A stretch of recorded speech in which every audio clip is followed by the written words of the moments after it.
क्या आप जानते हैं कश्मीर में दो संगम हैं।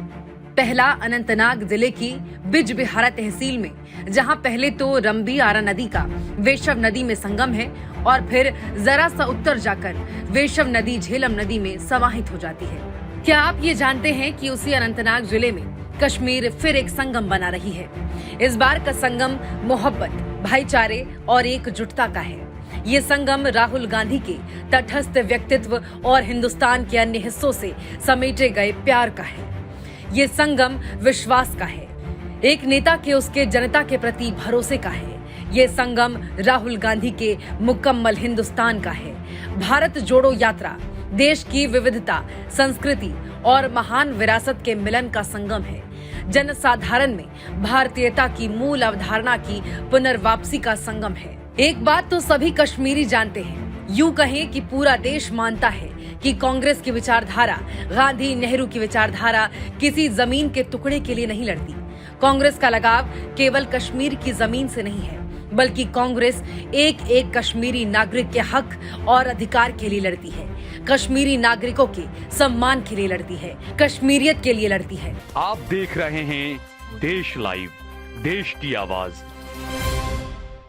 राहुल जी, मेरा सवाल आपसे ये है, आपने नेशनल फ्लैग जो है लाल चौक घंटाघर में लहराया आज, तो बीजेपी का बार बार दावा था कि 370 हटने के बाद सिक्योरिटी सिचुएशन जो है वो काफी इम्प्रूव हुई है यहाँ पे। क्या आप एग्री करते हैं बीजेपी के इस दावे से?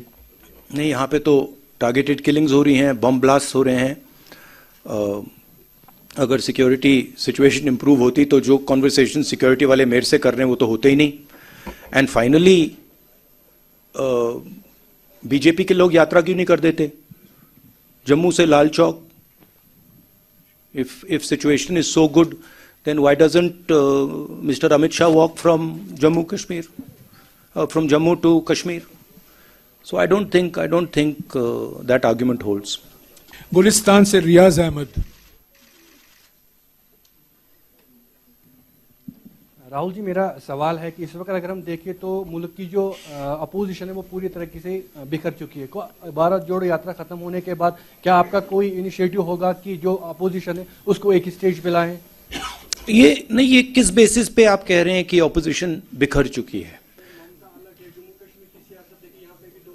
नहीं, देखिए, जो अपोजिशन यूनिटी आती है वो बातचीत के बाद, कॉन्वर्सेशन के बाद, एक विजन के बाद आती है।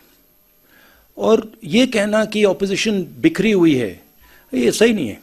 जरूर ऑपोजिशन में डिफरेंसेस हैं, जरूर ऑपोजिशन में बातचीत होती है, बट ऑपोजिशन एक साथ लड़ेगी, एक साथ खड़ी होगी और विचारधारा की लड़ाई है। जो एक तरफ आरएसएस बीजेपी वाले हैं और दूसरी तरफ नॉन आरएसएस बीजेपी की फोर्सेस हैं। I want to talk today to my friends in the media. Look, I always I appreciate the work that you are doing in the media. I watched you sit in front there in the media van in the heat, all the way from in the cold, in the heat, all the way from Tamil Nadu to Kashmir. And I'd like to thank all of you. You have played a very important part. Of course, we do complain that your networks aren't responsive to the opposition and they don't raise the issues of the opposition. But we do appreciate what you're doing. And so I'd like to thank all of you. It's been a very pleasurable experience for me. The whole yatra, also my conversations with you, the press conferences I have with you, they are always fun. हमारी यात्रा, हमारी नहीं, जो ये भारत की यात्रा है, क्योंकि ये कांग्रेस पार्टी की यात्रा नहीं रही, फ्रैंकली बोलूं, इसमें कांग्रेसियों से ज्यादा आम जनता चली है। तो ये एक प्रकार से भारत की यात्रा है, हमारी नहीं है। हम इसमें ज़रूर शामिल हुए। इस यात्रा ने एक अल्टरनेटिव विजन दिया है। बीजेपी आरएसएस ने एक विजन दिया है, नफरत भरा, अहंकार से भरा।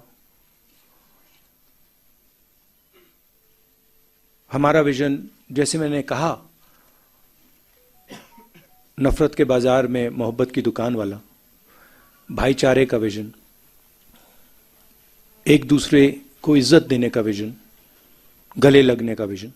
तो क्लियरली अब हिंदुस्तान के सामने दो रास्ते हैं, और ये सिर्फ दो रास्ते नहीं हैं, ये जीने के तरीके हैं। एक दूसरे लोगों को दबाने का विजन है, और दूसरा सबको जोड़ने का विजन है। तो राजनीति में इसका जबरदस्त असर पड़ेगा, इफेक्ट पड़ेगा। उसका एग्जैक्टली क्या इफेक्ट होगा मैं नहीं बता सकता हूं, मगर मैं आपको एक और बात बता सकता हूं कि ये जो हमने यात्रा की है, ये खत्म नहीं हुई है। ये आप गलत फहमी में मत रहिए, ये पहला कदम है, ये शुरुआत है।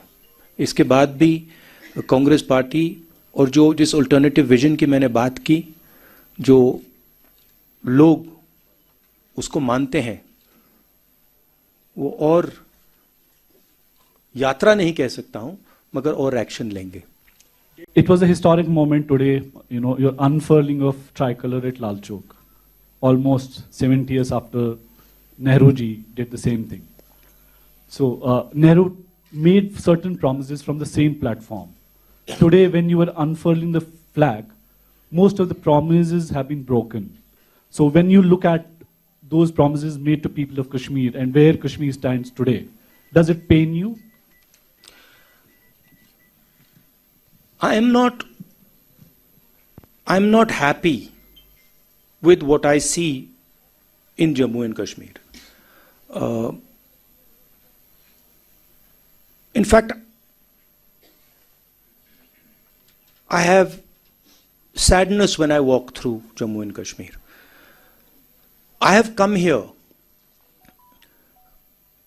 When I was walking, when I first entered Jammu, a strange idea came into my mind, which was that in some ways my family descended from Jammu and Kashmir and went to Allahabad. And in some strange way, I was making the reverse journey that my ancestors made. So I felt in a way that I was going home, and that was a very powerful feeling I had. I think I have affection towards the people of Jammu and Kashmir. And I come here with open heart. And I come here with open arms to help in whatever way I can. And I was humbled by the reception that we got in Jammu, in Kashmir. I think a love and affection, and this I've realized in my life, that love and affection and listening is a very, very powerful force, and I intend to do as much of that as I possibly can. I don't want to go into sort of commenting on the historical aspect of it. I want to look forward, and I come here with an open mind, and I come here with affection. Sir, बहुत बधाई हो, आपको यात्रा संपन्न हुई है, लेकिन अभी एक देश का बड़ा हिस्सा इससे अछूता है। तो मेरा सवाल, क्योंकि यात्रा संपन्न हो गई है, क्या राहुल जी अब पश्चिम से पूरब की तरफ भी चलने के लिए तैयार हैं, अगर पार्टी कोई रोड मैप तैयार करती है तो? नहीं, अभी तो मतलब अभी खत्म हुआ है। ये क्वेश्चन प्रीमैच्योर है। अभी यात्रियों ने मतलब हजारों किलोमीटर चले हैं, तो थोड़ा समय दे दीजिए, अब देखते हैं क्या होता है। मगर यात्रा साउथ से नॉर्थ गई, मगर यात्रा का इफेक्ट पूरे देश में है। क्योंकि जैसे मैंने कहा, ये एक दृष्टिकोण है, एक विजन है, देश के लिए एक जीने का तरीका है, और इसका इफेक्ट पूरे देश में हुआ है। कांग्रेस पार्टी ने और हमारे वर्कर्स ने अलग अलग स्टेट्स में भी ये यात्राएं की हैं, तो इसका काफ़ी इफेक्ट रहा है और नेशनल इफेक्ट रहा है। बट सोचेंगे, मेरे हैं 2-3 आइडियाज मेरे पास। हिंदू से आशिक। माइक दीजिएगा। मैं आपको थोड़ा और बता देता हूं।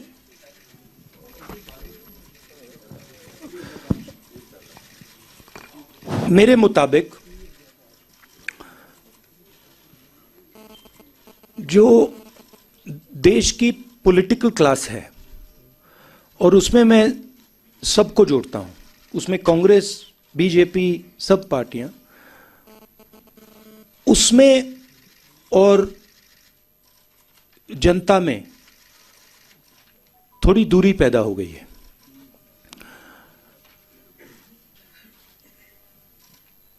पूरा का पूरा कम्युनिकेशन मीडिया के थ्रू होता है, इंटरव्यूज के थ्रू होता है, प्रेस कॉन्फ्रेंसेस के थ्रू होता है। मेरी थिंकिंग थी कि ये जो दूरी है इसे कम किया जाए। ये सिर्फ फिजिकल दूरी नहीं है, तो एक इस दूरी को कम करने का तरीका सड़क पे चलने का है, लोगों से मिलने का है, गले लगने का है।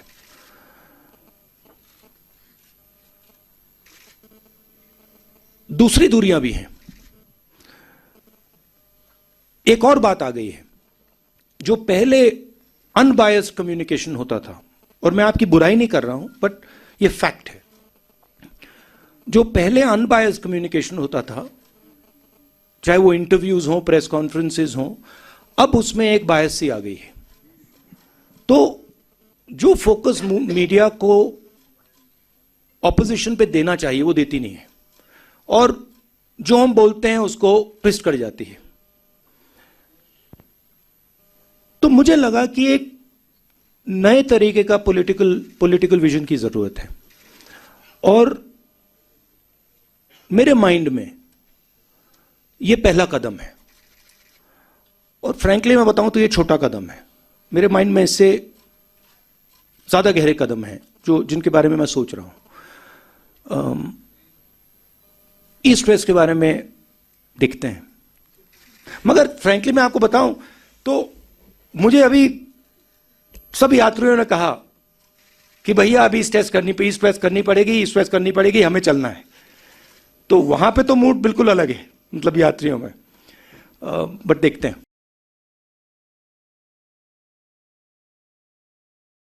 आप देख रहे हैं देश लाइव, देश की आवाज।